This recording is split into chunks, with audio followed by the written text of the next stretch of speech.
sa fiche biographique pourrait peut-être suffire à tout. Nom, Clasen. Prénom, Peter. Date de naissance, 18 août 1935. Nationalité, allemande. Signe particulier, photographe et peintre. Peintre d'abord. Mais un peintre lui-même particulier, dont les réalisations radicalement nouvelles font écho à cette analyse de Rainer Maria Rilke.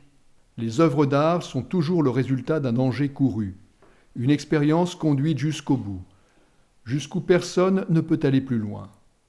Plus on va loin, plus le vécu devient singulier, personnel, unique, et l'œuvre d'art est enfin l'expression nécessaire, irrépressible, aussi définitive que possible, de cette singularité. Jetons le masque. À son corps défendant, Peter Clasen a vu le jour au plus mauvais endroit, à la plus mauvaise époque.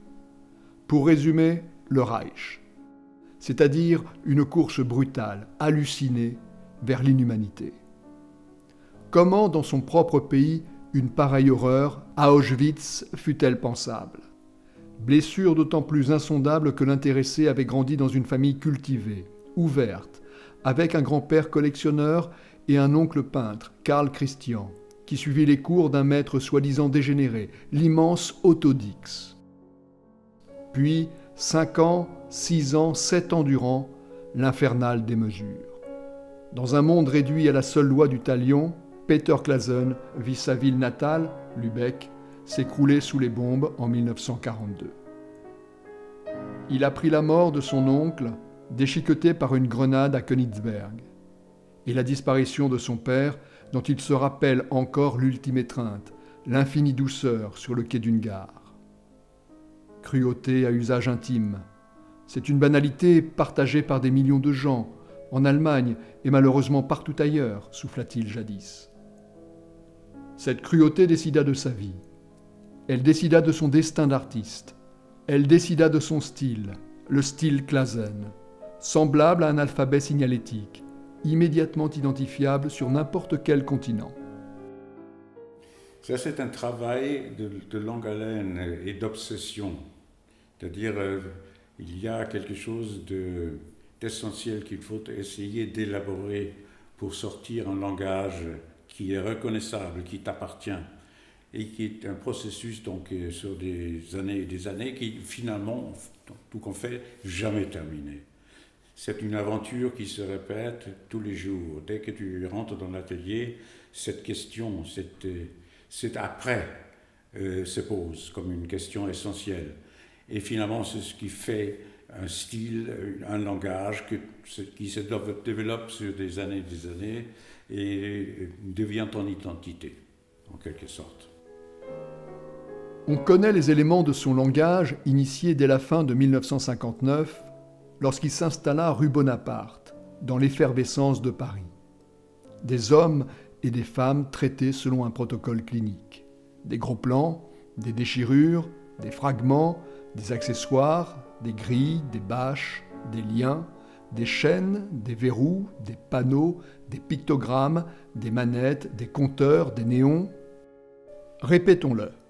Son atypique mais indivisible langage, insufflé par la photographie, puis techniquement soutenu et parachevé par une arme que Peter Clasen a découverte à 20 ans, l'aérographe.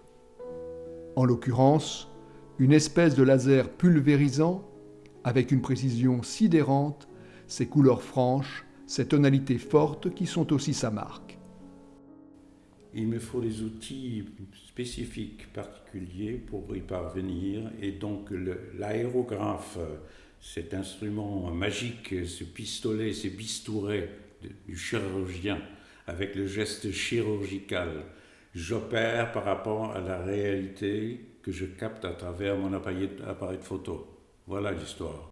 L'aérographe est un instrument magique, parce qu'au fait, il permet de faire la peinture sans toucher la toile. Ça, c'est une fascination extraordinaire. Il y a plus fascinante encore. Il y a, chez ce créateur que l'historien de l'art Jean-Luc Chalumeau présentera en chef de file du courant réaliste européen, alternative du pop art, il y a une manière inégalable, fière, farouche, néanmoins appliquée, d'inviter, de surprendre, de captiver les regards. Une sorte d'énergie intérieure qui s'en va littéralement assaillir la toile, comme on dit d'un acteur qu'il crève l'écran. Mais au long de sa trépidante existence d'artiste, en compagnie de son épouse Claudine Delhem, Peter Claesen ne doit-il pas être admiré, effectivement, comme un acteur de son temps, comme un phénomène dont les œuvres, formellement iconiques, sont accrochées dans 80 musées sur la Terre? Parce que telle est, en dernier lieu, l'ambition de ce globe-trotteur inlassable. Traduire en un récit universel ces inapaisées, ces inapaisables angoisses. Affirmer que les machines, le capitalisme, les publicités, les sigles, les objets annoncent de nouveaux totalitarismes. En somme, prévenir, après Robert Antelme et après cet incontournable sentinelle qu'était George Steiner, que notre avenir commun dépend d'une idée, d'une prière, la Gelassenheit.